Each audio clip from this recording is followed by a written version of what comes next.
Start होता है एक ऐसे टाउन को दिखाते हुए जिसमें दो लड़के रहा करते थे। वो दोनों एक दूसरे के बहुत अच्छे दोस्त थे। उनका स्कूल भी एक ही था। अब इनमें से एक लड़के का नाम डैरन होता है, जो कि बहुत ज्यादा इंटेलिजेंट और पढ़ने वाला बच्चा होता है। उसके पेरेंट्स भी उससे काफी खुश होते हैं, लेकिन जाहिर है टीनेजर होने की वजह से उसका दोस्त काफी शरारती होता है, तो वो डैरन को अपने साथ स्कूल स्किप करवा देता है। और ये बात डैरन के पेरेंट्स को बिल्कुल अच्छी नहीं लगती, तो वो डैरन को भी अक्सर कहते रहते हैं कि हमें तुम्हारा दोस्त बिल्कुल पसंद नहीं है। अब डैरन के पेरेंट्स उसके पास जाते हैं और उसे कहते हैं कि आइंदा के बाद तुम अपने दोस्त जिसका नाम स्टीव है उसके पास कभी नहीं जाओगे, ना उसकी कंपनी में रहोगे, क्योंकि तुम खराब हो रहे हो, तुम्हारा पढ़ाई में भी कहीं दिल नहीं लगता। लेकिन ये बात डैरन को बिल्कुल अच्छी नहीं लगती। वो स्टीव से दोस्ती बिल्कुल भी नहीं तोड़ना चाहता था, इसलिए वो स्टीव के पास जाता है और उसे बताता है कि मेरे पेरेंट्स कह रहे हैं कि तुमसे दोस्ती नहीं रखनी, लेकिन तुम मेरे बहुत अच्छे दोस्त हो और मैं ऐसा नहीं चाहता, तो हम हमेशा दोस्त रहेंगे, ठीक है? तो स्टीव कहता है बैड आइडिया, और वो दोनों इस टॉपिक को लेकर बहस शुरू कर देते हैं। तभी उनके पास से कोई गाड़ी गुजरती है जो कि उनकी तरफ एक पोस्टर फेंकती है, और वो पोस्टर होता है किसी सर्कस का जो कि आज रात होने वाली थी। ये दोनों इस पोस्टर को देखने लगते हैं जैसे यहाँ जाने के लिए ये लोग फिलिंग हो। अब हमें स्कूल का सीन दिखाया जाता है। डैरन फिर से क्लास में ध्यान देने की बजाय इस पोस्टर को अपने बुक में रखकर देख रहा होता है कि तभी वहाँ पर टीचर आते हैं और वो ये पोस्टर छीन के देखने लगते हैं। वो सब बच्चों को वार्न करते हैं कि खबरदार कोई बच्चा इस सर्कस में गया तो तुम में से कोई भी यहाँ नहीं जाएगा। लेकिन डैरन तो बात मानने वाला था ही नहीं। वो रात होते ही अपने दोस्त स्टीव को लेके उस सर्कस में जाने के लिए निकल पड़ता है। ये लोग आज भी अपने पेरेंट्स से छुप कर गए थे। अब ये लोग उधर पहुंच जाते हैं और अपनी टिकट्स लेने लगते हैं, तो उनके हाथ पर कोई छोटा सा क्रिएचर काट लेता है। तभी वहाँ पर इन्हें एक आदमी मिलता है और वो इनसे बातें करने लगता है। फिर ये लोग अंदर आ जाते हैं जहाँ पर तरह तरह के क्रिएचर्स और कैरेक्टर्स देख रहे होते हैं। उधर एक बंदर के जैसे देखने वाला वुल्फ भी होता है, साथ ही साथ एक स्नेक मैन भी और एक ऐसी औरत जो कि अपने किसी भी बॉडी पार्ट को रीजनरेट कर सकती थी। सब अपने अपने कारनामे दिखाते हैं और इनके बाद एक लेडी आती है जो कि फ्यूचर देख सकती थी। वो सीधा डैरन की तरफ बढ़ती है और उसके फेस को टच करके उसका फ्यूचर देखने लगती है, लेकिन न जाने वो क्या फील करती है या उसे क्या नजर आता है। वो घबरा जाती है। उसके फेस पर बियर्ड आ जाती है, यानी उसके मुंह पर बाल आ जाते हैं, जिन्हें वो उतारती है और एक और आदमी के पास जाती है जिसका नाम डार्टन होता है। वो काफी घबराई हुई होती है और उससे कहती है कि हमारा यहाँ रहना ठीक नहीं है, मुझे पता नहीं क्यों यहाँ से अच्छी वाइब्स नहीं आ रही। तो वो आदमी उसकी बातों पर ध्यान ना देता हुआ बाहर की तरफ चला जाता है। उसके पास एक स्पाइडर भी होता है जिसे वो स्टेज पर सबके सामने फ्लूट पे जाकर कंट्रोल कर रहा होता है। स्टीव को उसे देख के लगता है कि शायद ये आदमी वैम्पायर है, पर तभी उस आदमी का स्पाइडर डैरन के ऊपर आ जाता है। डैरन को वो स्पाइडर बहुत अच्छा लगता है और पीछे पीछे लाटन भी आ जाता है और उन दोनों से कहता है कि तुम लोग गलत सोच रहे हो कि वैम्पायर आज भी होते हैं, यहाँ कोई वैम्पायर नहीं है। तभी वहाँ पर डैरन का वही टीचर आ जाता है। वो साथ पुलिस को भी लेकर आया था क्योंकि वो नहीं चाहता था कि ये शो यहाँ चले। अब डैरन और स्टीव वहाँ से भाग जाते हैं। डैरन भागते भागते लाटन के रूम में पहुँच जाता है। उस आदमी का पूरा नाम लाटन पिप्सले होता है। डैरन उसका स्पाइडर उठाता है और क्लोजेट में छुप जाता है। तभी वहाँ पर वो भी आ जाता है जो कि किसी और आदमी से बात कर रहा होता है। वो उसे बताता है कि एक छोटा सा क्रिएचर वापिस आ चुका है और वो अपने साथियों के साथ मिलके हमें जरूर मारेगा। इतनी देर में उनके रूम में स्टीव आ जाता है जो लाटन से कहता है कि मैं जानता हूँ आप वैम्पायर हैं, बेहतर होगा कि आप मुझे भी वैम्पायर बना दें। तो लाटन कहता है कि अच्छा ऐसी बात है, मुझे पहले तुम्हारा खून चखना है कि तुम इस काबिल हो भी कि नहीं। लेकिन लाटन जैसे उसका खून चखता है तो वो उसे अच्छा नहीं लगता। वो कहता है कि तुम्हारे खून में बहुत बुराई है और तुम कभी भी एक अच्छे वैम्पायर नहीं बन सकते। तो स्टीव को उसकी इस बात का काफी गुस्सा आता है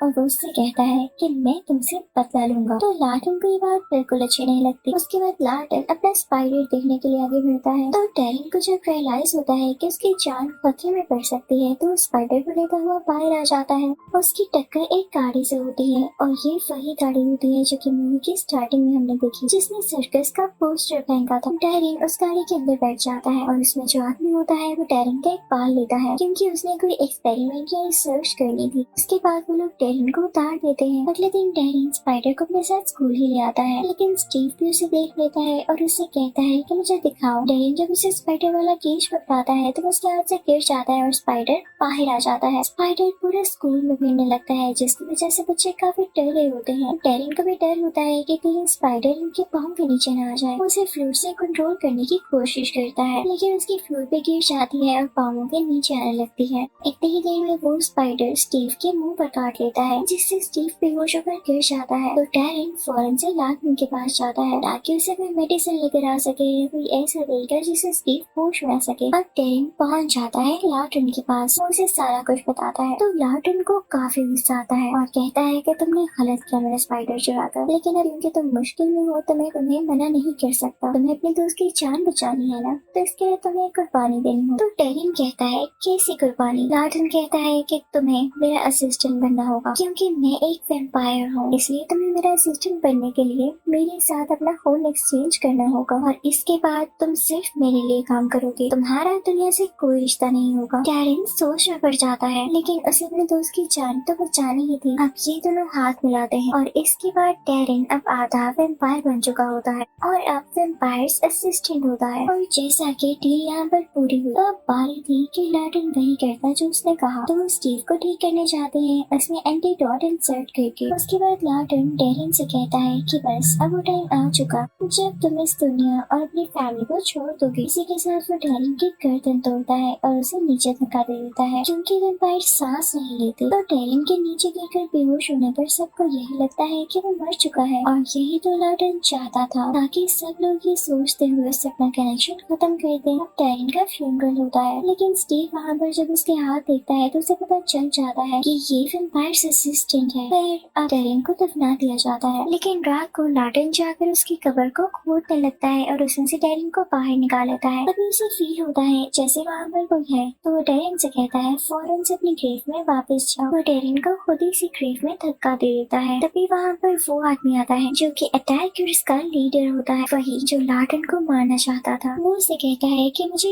डेरिन चाहिए, लेकिन लार्टन उसे मना करते हुए डेरिन को अपने साथ लेकर तेजी से वहाँ से भाग जाता है। दूसरी तरफ हम स्टीव को देखते हैं जो कि काफी उदास होता है, क्योंकि डेरिन रियल लाइफ में तो मर चुका था। तो स्टीव को डेरिन के मरने के बाद बार बार उसकी बातें याद आ रही, तो वो सुसाइड करने वाला होता है। लेकिन तभी वहाँ पर वही बार्ड आदमी आ जाता है, उसने अजीब सी ऐनक लगा रखी होती है। वो स्टीव से कहता है मेरे दोस्त डेरिन अभी भी जिंदा है और तुम्हें कोई जरूरत नहीं है उसे याद करने की, क्योंकि जो तुम चाहते थे उसने वो तुमसे छीना है। तुम चाहते थे ना कि तुम वैम्पायर में बदल जाओ, तो सुनो डेरिन ने ऐसा कर दिया, उसे तुम्हारा जरा ख्याल नहीं हुआ। तो ये सुनकर स्टीव को बहुत गुस्सा आता है और वो उसी आदमी की टीम में हो जाता है। दूसरी तरफ हम डेरिन को देखते हैं जिसमें वैम्पायर्स वाली ताकतें आ रही थी, लेकिन साथ ही साथ उसे फैमिली और स्टीव की याद भी आ रही थी, तो वो उसे कॉल करने लगता है। लेकिन तभी वहाँ पर लार्टन आ जाता है और उसका सेलफोन तोड़ते हुए कहता है कि तुम्हें याद है ना मैंने तुमसे क्या कहा था। इसी के साथ वहाँ पर उसी आदमी की कार आ जाती है जिसने स्टीव को अपने साथ मिला लिया था। तो लार्टन डेरिन से कहता है कि फौरन से छुप जाओ। इनफैक्ट वो पूरा आदमी डेरिन को लेने आया था, लेकिन लार्टन उसे नहीं देता। तो वो आदमी कहता है कि मैं जरूर आऊंगा और डेरिन को अपने साथ ही लेकर जाऊंगा। और अब वो पूरा आदमी जाकर स्टीव को भी बुरा बना देता है, उन्हीं अटैकर्स में से एक अटैकर जिन्हें वैम्पनीज कहा जाता है, और ये वैम्पायर्स के बहुत अगेंस्ट होते हैं। और उधर हम डेरिन को देखते हैं जो कि लार्टन के साथ मिलकर स्किल सीख रहा होता है, लेकिन दिन गुजरने के साथ साथ वो वीक होता जा रहा था, क्योंकि डेरिन को ब्लड चाहिए था। लार्टन के कहने पर भी वो ब्लड नहीं पीता, तो लार्टन उसे समझाने लगता है कि तुम्हारे जिंदा रहने के लिए ये बहुत जरूरी है। तो डेरिन कहता है अच्छा ठीक है। अब इससे पहले लार्टन डेरिन को काफी बातें बताता है, जैसे कि वैम्पायर्स अगर किसी का खून पीना चाहती हूँ तो या तो वो किसी इंसान को बेहोश करके उसका थोड़ा सा खून पिएंगे और उसे छोड़ देंगे, या किसी वाउंड से। लेकिन ये जो वैम्पनीज है ना, ये तो खून पीने के लिए किसी इंसान को मार ही डालते हैं, ये ज्यादा खतरनाक होते हैं। लेकिन कोई मसला नहीं है, वैम्पायर्स और वैम्पनीज में आज तक लड़ाई नहीं हुई। लेकिन जो बार्ड आदमी मैंने तुम्हें दिखाया था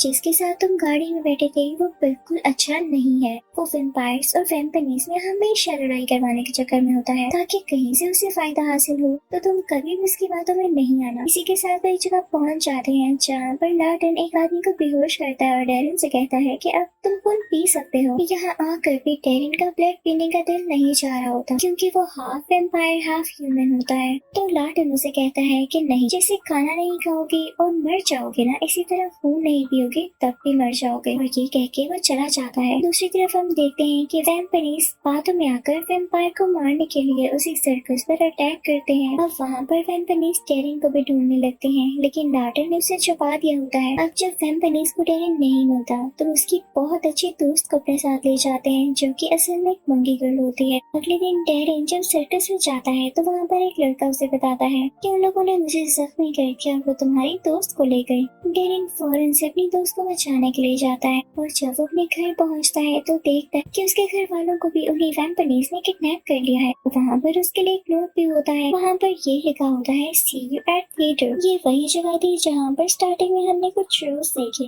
और टेरिन को वहाँ जाना ही पड़ता है क्योंकि उसे अपनी दोस्त को बचाना था। अब इस बात की खबर लाटन को भी हो जाती है तो वो फौरन से टेरिन को बचाने के लिए निकल पड़ते हैं, लेकिन तब तक टेरिन वहाँ पर पहुँच चुका होता है। वहाँ पर वैम्पनीज का लीडर भी होता है और उसके साथ स्टीव भी होता है। वो टेरिन से कहते हैं कि हमारे पास तुम्हारी फैमिली भी है और तुम्हारी दोस्त भी, तुम किसको बचाना चाहोगे? तो टेरिन कहता है कि ये भी कोई पूछने वाला सवाल है। टेरिन स्टीव को गुस्से से पकड़ता है, लेकिन स्टीव उसे धक्का दे देता है और टेरिन दूर जाकर गिरता है क्योंकि उसने खून नहीं पिया होता और उसमें वैम्पायर्स जैसी इवन इंसानों जैसी भी कोई पावर नहीं होती क्योंकि वो भूखा और कमजोर होता है। जल्दी वहाँ पर लाटन भी आ जाता है जो कि वैम्पनीज के लीडर से लड़ने लगता है। अब टेरिन की दोस्त खुद को आजाद करती है और टेरिन को लेकर अपने साथ एक जगह पर आ जाती है। वो लड़की टेरिन से कहती है कि तुम चाहो तो मेरा खून पी सकते हो, लेकिन टेरिन उसे कहता है कि नहीं, मैं ऐसा नहीं कर सकता और ना ही करूँगा। तो वो लड़की उसे बताती है कि मैं जानती हूँ बहुत अच्छे इंसान हो और मेरा ये जानना काफी है, तुम खून पी सकते हो। इसी के साथ टेरिन उसका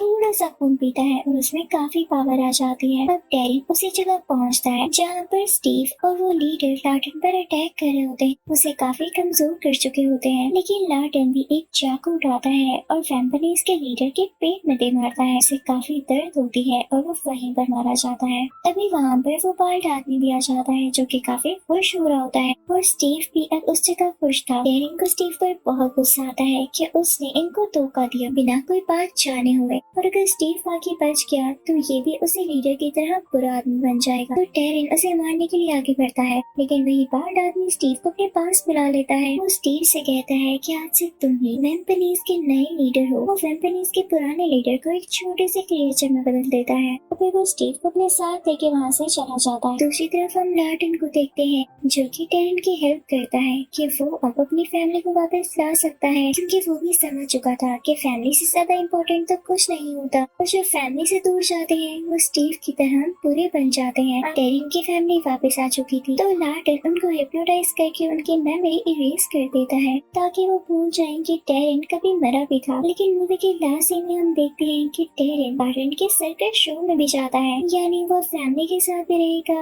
और लाटन से भी मिलेगा। इसी के साथ ही मूवी यहीं पर एंड होती है। Thank you for watching.